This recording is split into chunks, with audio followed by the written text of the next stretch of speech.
আসসালামু আলাইকুম। আমার নাম মোহাম্মদ সাব্বির। আমি ব্রাহ্মণবাড়িয়া জেলা কসবা থানা থেকে এসেছি। প্র্যাকটিক্যাল থিওরি ক্লাস করা হয়। থিওরি ক্লাসের পাশাপাশি আমাদেরকে প্র্যাকটিক্যালে কাজ দেখানো হয় এবং কি সব কিছু আমাদেরকে ভেঙে এবং কি বুঝিয়ে বুঝিয়ে দেখানো হয়। প্রতি সপ্তাহে যে আমরা থিওরি এবং প্র্যাকটিক্যাল যা ক্লাসে করানো হয়, সপ্তাহে একদিন আমাদের একটা পরীক্ষা নেওয়া হয়। আমি যেই টাকাটা ভর্তি হয়েছি, আলহামদুলিল্লাহ এর চাইতে বেশি আমরা অর্জন করতে পেরেছি। এবং যারা এসি এবং ফ্রিজের কাজ শিখতে চান তারা বিশ্বাস রেখে আসতে পারেন।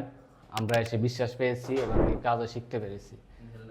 ইনশাল্লাহ আপনারাও শিখতে পারবেন, বুঝতে পারবেন। জামাল স্যার আমাদেরকে ক্লাসের মধ্যে প্রথম থিওরি করে, তারপরে পার্টসগুলোকে ভেঙে এবং এটার ভিতর কি আছে তা আছে ওইটা কি কাজ করে ওইটা আমাদেরকে বুঝিয়ে বুঝিয়ে একদম সুন্দর করে বুঝায় যে কোনটার কি কাজ হবে, কোনটা কোন জায়গায়, সব কিছু আমাদেরকে বুঝিয়ে বলে। এর মাধ্যমে আমরা সহজে আরও কাজগুলো বুঝতে পারি।